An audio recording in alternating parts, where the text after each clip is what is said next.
दुनिया के जो बड़े बड़े वैज्ञानिक और संस्थाएं हैं वो कह रहे हैं कि आज इंसान भोग तो रहा है। हर इंसान को गाड़ी चाहिए, महल चाहिए और सबसे पहले तो उसको बच्चे पैदा करने हैं। वो इन पर बिल्कुल रोक नहीं लगा रहा है, लेकिन उसे इस बात से कोई मतलब ही नहीं है। वो ये जानना ही नहीं चाहता है कि वो ये सब चीज़ें जो इस्तेमाल कर रहा है ये आ कहाँ से रही है और ये कहाँ से आ रही है। ये आ रही हैं प्रकृति का शोषण करके, और उसके दुष्परिणाम हर व्यक्ति को झेलने ही पड़ेंगे। तो आज जो क्लाइमेट चेंज की समस्या है उसके कारण क्या क्या समस्याएं पैदा हो रही हैं। अब ये यूएन की, यूनाइटेड नेशन की रिपोर्ट है। उसके अनुसार वो बता रहे हैं कि क्लाइमेट चेंज की वजह से 2022 में भारत का जो जीडीपी है, सकल घरेलू उत्पाद, ग्रॉस डोमेस्टिक प्रोडक्ट, वो 8% घटा। 2022 में भारत का जो जीडीपी है, जिसको लेकर के लोग चिल्लाते हैं खूब, वो 8% तक घटा है यूनाइटेड नेशन के अकॉर्डिंग।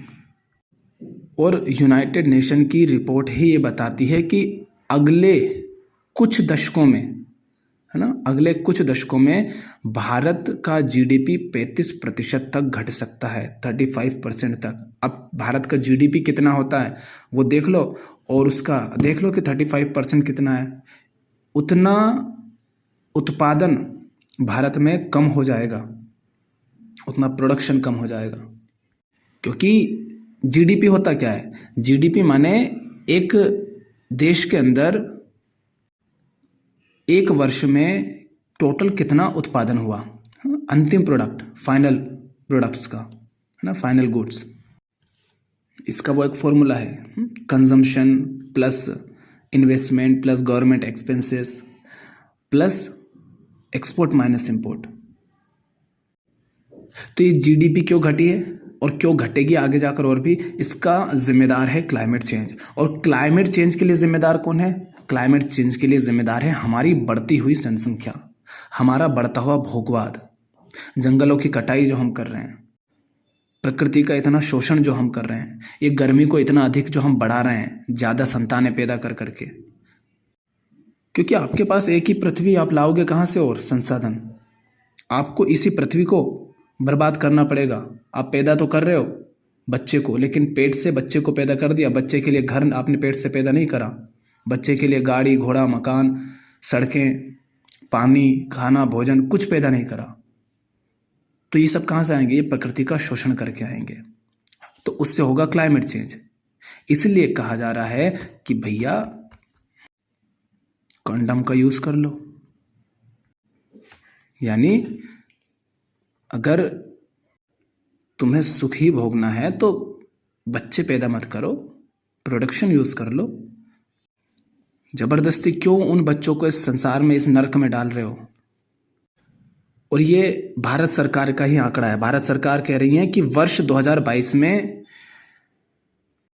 क्लाइमेट चेंज की जो समस्याएं हैं उनसे निपटने के लिए जो 2022 की कुल जीडीपी है, भारत की कुल जीडीपी का 5.6% संसाधन खर्च करना पड़ा। यानी कि भारत के पास जितने संसाधन हैं भारत का भला करने के लिए, भारत का कल्याण करने के लिए, उसका 5.6% संसाधन सिर्फ इसलिए चला गया उस काम को निपटाने के लिए, उस काम को सुधारने के लिए जो कि क्लाइमेट चेंज के कारण पैदा हुए, उन समस्याओं को सुधारने के लिए जो क्लाइमेट चेंज के कारण पैदा हुई। और क्लाइमेट चेंज की समस्या के लिए जिम्मेदार, हमने अभी कहा, हमारी बढ़ती जनसंख्या, हमारा भोगवाद, हमारा मांस और हमारा दूध है। आप जहां भी देखोगे तो मीडिया यही कहेगा कि देखो जीडीपी बढ़ रहा है, जीडीपी बढ़ रहा है, जीडीपी बढ़ रहा है। जीडीपी बढ़ तो रहा है, लेकिन किस कीमत पर बढ़ रहा है ये भी तो बताओ ना। ये आपको कोई नहीं बताता। आपको नहीं बताता कि आपका जीडीपी आपके पैरों पर कुल्हाड़ी मार करके बढ़ रहा है। आपका जीडीपी आपको नर्क में धकेल करके बढ़ रहा है। ये आपको कोई नहीं बता रहा, ये छुपाया जा रहा है। और आम जनता को क्या लगता है? आम जनता को ये लगता है कि देखो भैया हमारे साथ तो कुछ नहीं हो रहा है, हम तो बच जाएंगे। ये ऐसी ही बात हुई कि कोई सरकारी अफसर, मान लो कोई पुलिस, अपने अधिकारों का, अपनी ताकत का गलत उपयोग करके किसी को भी मारता पीटता है और बाकी लोग उसका तमाशा देखते हैं और कहते हैं कि देखो, अरे वो तो उसको मारा है, हम क्यों उस पर आवाज़ उठाएं, हमारे साथ थोड़ी ना गलत हो रहा है। तो आपको क्या लगता है कि किसी एक व्यक्ति के साथ गलत हो रहा है तो वो आपके साथ नहीं होगा? अरे गांव में अगर आग लगी है तो उसी गांव में आपका भी घर है, उसको भी जलना पड़ेगा। जंगल में यदि आग लग जाए और किसी पेड़ पर बैठा हुआ कोई जानवर ये सोचे कि नहीं बाकी पेड़ जल रहे हैं, मेरा तो कुछ नहीं बिगड़ना, तो वो मूर्ख है। क्योंकि जंगल में आग लगी है तो उसे भी जलना पड़ेगा, उसे जल्दी से उतर के वहां से दूर हटना चाहिए और आग को बुझाने के सारे प्रयास करना चाहिए। तो ये मत सोचना कि आपके साथ कोई दिक्कत नहीं है। हम सब मिलकर ही ये समस्याएं खड़ी कर रहे हैं। अगर हम सब दूध, मांस, भोगवाद, माने सबको अपना अपना गाड़ी घोड़ा, घर महल सब चाहिए और जनसंख्या बढ़ा रहे हैं, इन सब में अगर हम भागीदार हैं, हम भी हिस्सेदार हैं, तो हम सब जिम्मेदार हैं क्लाइमेट चेंज के लिए, अर्थात अपने खुद के विनाश के लिए। अब यूनाइटेड नेशन की रिपोर्ट क्या कहती है उसको सुनो। वो कहते हैं कि 2016 से 2021 के बीच में भारतीय किसानों को 31,000 करोड़ रुपयों का नुकसान हुआ है। जो भारतीय किसान हैं उनको 31,000 करोड़ रुपयों का नुकसान हुआ है 2016 से 2021 के बीच में। और इसके लिए जिम्मेदार है क्लाइमेट चेंज, और क्लाइमेट चेंज के लिए जिम्मेदार है वो किसान भी, आप भी, मैं भी, और हम सब पूरे लोग, अगर हम उन सब में अब भागीदार हैं तो। और WMO की रिपोर्ट क्या कहती है? वर्ल्ड मीटियोलॉजिकल ऑर्गेनाइजेशन के अनुसार क्लाइमेट चेंज के कारण ही पिछले 50 वर्षों में 1,38,000 से ज़्यादा भारतीयों ने जान गंवाई है। और ये दर अब धीरे धीरे बहुत तेज़ी से बढ़ रही है। और जो लोग नौकरी करते हैं वो भी सुन लें। ILO की रिपोर्ट के अनुसार, इंटरनेशनल लेबर ऑर्गेनाइजेशन के अनुसार, क्लाइमेट चेंज की ये जो भीषण गर्मी है, इसकी वजह से वर्ष जो 2030 तक भारतीयों को 3,40,00,000 कम से कम इतनी नौकरियों का नुकसान होगा। लगभग 3.5 करोड़ नौकरियां चली जाएंगी, इनका नुकसान हो जाएगा 2030 तक।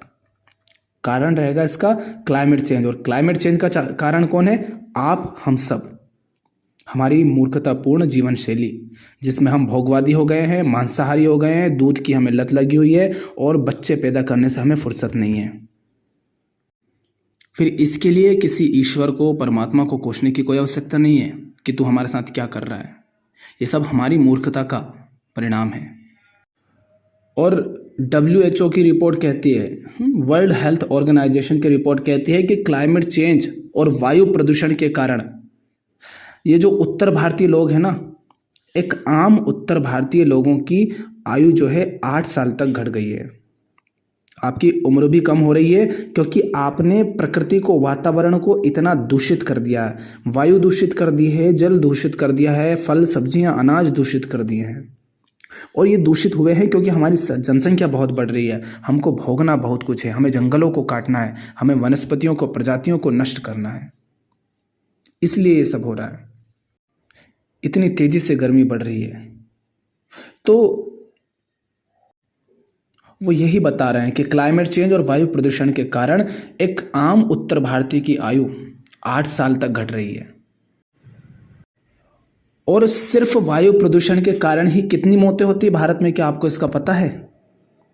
वायु प्रदूषण के कारण ही प्रतिवर्ष भारत में 20 लाख लोगों की जान जाती है, द ब्रिटिश मेडिकल जर्नल के अनुसार। जाकर पढ़ो इनको विस्तार से, तब आपको समझ आएगा। और इन सब के लिए जिम्मेदार हैं, हमने कहा क्लाइमेट चेंज, और क्लाइमेट चेंज के लिए जिम्मेदार हैं हम सब लोग। ये उपहार सौंप रहे हैं हम आज के जवानों को और आने वाली पीढ़ियों को। वो करेंगे सवाल हमसे कि तुम कहाँ मर रहे थे जब ये सब हो रहा था, तुम कर क्या रहे थे, तुम ऐसा कैसे जी रहे थे, तुम्हें शर्म नहीं आई, तुम डूब के नहीं मरे। जीव मर रहे थे, प्रकृति नष्ट हो रही थी, गर्मी इतनी तेजी से गर्म हो करके चीख चीख करके चिल्ला रही थी, सूरज सर पे बैठ करके तुम्हें बता रहा था कि भाई ये मत करो, और तुम्हें फुर्सत नहीं बच्चे पैदा करने से, और हमें इस नरक में पैदा करके तुम चल दिए। पूछेंगे वो सवाल। अगर उनसे भी थोड़ा प्रेम है, इंसान से ही, जानवर से नहीं कर सकते, इंसान से ही प्रेम है, तो उनके लिए इस पृथ्वी को नरक मत बनाओ। उनको मत जबरन पैदा करो जिनको तुम एक सही सुंदर दुनिया ना दे सको, एक सही जीवन ना दे सको। और ये जो सारी खबरें हैं, ये सारी जानकारियां, ये हमें ना तो टीवी पर दिखाई देती है, ना घर में, दफ्तरों में, ना रेडियो में, ना स्कूल कॉलेज में, इन पर कहीं पर भी चर्चाएं होती नहीं हैं। और ये बातें ऐसी नहीं हैं कि जो किसी नंगी नाचती लड़की की तरह या हुक्का मारते किसी आदमी की तरह वायरल हो जाएं, क्योंकि उनको तुम ही वायरल करते हो और फिर कहते हो कि इतनी समस्याएं हैं, गरीबी है, भुखमरी है, बाढ़ भूकंप आ रहे हैं, सरकारें ऐसी है, ये वैसा है। क्या होगा? ऐसा ही होगा जब तुम सही चीज़ों को आगे नहीं पहुंचाओगे, सही चीज़ों को नहीं जीवन में उतारोगे। आप अपनी सरकार को भी किस आधार पर चुनते हो? वो तुम्हें 500-500 रुपये दे देंगी, दारू के पव्वे दे देंगी, चिकन दे देंगी, और तुम बिक जाओगे। इस तरह तो तुम सरकारें चुनते हो। और इन सब मुद्दों पर अगर ये जो तुम्हारे चहेते क्रिकेटर हैं, बॉलीवुड के सेलिब्रिटी हैं, तुम्हारे नेता, राजनेता, अभिनेता, ये सब हैं, अगर ये भी बोले तो जनता तक, क्योंकि इनको करोड़ों लोग फॉलो करते हैं, तो ये जनता तक आवाज़ पहुंचा सकते हैं, उन तक सही जानकारी, सही बातें पहुंचा सकते हैं। लेकिन ये सब के सब पैसे के लालची है, छोटे छोटे अपने निजी स्वार्थों में उलझे हुए हैं। इनमें से कोई भी इस बात का जिक्र नहीं करता, बल्कि ये तो इन सबको बढ़ावा देते हैं, क्योंकि इनको मिलता है उन सबसे पैसा, भोग, और इनको ये पैसा देते हैं आप लोग अलग अलग तरीके से, जिनका आपको पता भी नहीं चलता। और ऐसे ही गंवारों को हमने आज आदर्श बना लिया है। इनको हम भगवान मानते हैं, इनको पूछते हैं, इनकी ज़िंदगी से सीखते हैं, इनकी ज़िंदगी जैसी है वैसा हम जीना चाहते हैं। जितना ये भोगते हैं उतना हम भी भोगना चाहते हैं। हम ये नहीं कहते देखो ये कितना भोगवादी हो गया, कितना ये संसार को बर्बाद कर रहा है, थोड़ी थोड़ी दूर जाना होता है, ये फ्लाइट से जाता है, पूरे वातावरण को प्रदूषित करता है। हम ऐसा नहीं कहते कि ये गलत है, हम कहते हैं हमको भी ऐसा करना है। हम इतने मूर्ख, अज्ञानी और मूढ़ हो गए हैं। हमको लगता है कि विकास का मतलब है खूब भोगना। हमको लगता है विकास का मतलब है अपनी अमीरी, अपनी दौलत शोहरत, इन सब का प्रदर्शन करना। और ऐसा जो करता है हम उसी को अपना भगवान मान लेते हैं। ज्ञान से, विज्ञान से, कला से, साहित्य से, खेल से, इन सब से तो हमारा कोई संबंध ही नहीं। इनका तो हम सम्मान ही नहीं करते। कोई व्यक्ति आ जाए ज्ञान की बात करने तो तुम क्या कहते हो? तुम यही कहते हो, तू बड़ा ज्ञानी मत बन, क्या कर लेगा तू इतना ज्ञान दे करके? कितने लोग सुन लेंगे तेरी बातें? नहीं तो कहो अरे हमको भी पता है। अगर पता होती तुमको तो तुम ये सब मूर्खता करते क्या? अभी भी नहीं करते। पर अगर तुम कर रहे हो तो तुमको कुछ पता नहीं, और पता है तो तुम बड़े ही राक्षसी प्रवृत्ति के लोग हो। इसलिए इसको सुधारो। हम बेचैन होते हैं, अशांत होते हैं, परेशान होते हैं तो हम मनोरंजन में जाकर घुस जाते हैं। हम अपनी बेचैनी के कारण को जानना नहीं चाहते, उससे मुक्त होना नहीं चाहते। हम बस उसको दबा देना, ढक देना चाहते हैं, उसको छुपा देना चाहते हैं। कभी मनोरंजन के माध्यम से, कभी कोई मोबाइल खरीद लेंगे, तो कभी कोई महंगी गाड़ी खरीद लेंगे, कभी कोई महंगा महल खरीद लेंगे, कहीं पर हम यात्रा कराएंगे थोड़ी सी, उस बात को भुलाने के लिए। लेकिन अपनी बेचैनी को, अपनी समस्या को सुलझाने का प्रयास नहीं करेंगे, क्योंकि वो सुलझती है, वो खत्म होती है, उससे मुक्ति मिलती है ज्ञान से। और ज्ञान हमें सुहाता नहीं, क्योंकि वो हमारे अहंकार पर चोट करता है। और ये सब कह करके हम आपको डरा नहीं रहे हैं, हम आपको एक चेतावनी दे रहे हैं कि भैया संभल जाओ, वरना तुम जो कर रहे हो ना वो बहुत रुलाएगी, तड़पाएगी, और रुला भी रही है और तड़पा भी रही है। पर शायद अभी आप तक उसकी आंच नहीं पहुंची, तो आपको लगता है कि नहीं, हमारे घर में आग नहीं लगी है, हम बचे हैं। आपसे इसलिए कह रहे हैं ताकि आप किसी और का अगर कुछ नहीं कर सकते तो कम से कम अपने अकेले के जीवन में ये बदलाव लाएं। देखें कि आप क्लाइमेट चेंज में किन किन तरीकों से जिम्मेदार बन रहे हैं। और ये जो पिछला 2023 गया, ये पिछले 1 लाख साल में सबसे अधिक गर्म वर्ष रहा है। आज से 1 लाख साल तक जितने भी वर्ष हुए, 1 लाख वर्ष, उनमें सबसे अधिक गर्म था पिछला 2023। गर्मी बढ़ती जा रही है, ये मत सोचना तुम बच जाओगे। वो लोग जो 20, 30, 25, 50 करोड़ लोगों तक एक बार में बात पहुंचा सकते हैं, तुम्हारे चहेते जो तुम्हारे मन में घूमते रहते हैं, तुम्हारे सर पे बैठे रहते हैं, जिनको तुम पूछते हो, भगवान मानते हो, ऐसे लोग तो इन सब मुद्दों पर बोलेंगे नहीं। और जो लोग इन मुद्दों पर बोलेंगे उनकी बात को तुम न तो खुद समझना चाहोगे ना लोगों तक। जब खुद नहीं समझे तो लोगों तक क्यों पहुंचाओगे? तो खुद समझो और लोगों तक पहुंचाओ, यदि थोड़ा भी अपने अंदर प्रेम हो तो। अन्यथा नर्क तो बना ही रहे हैं हम इस पूरी पृथ्वी को।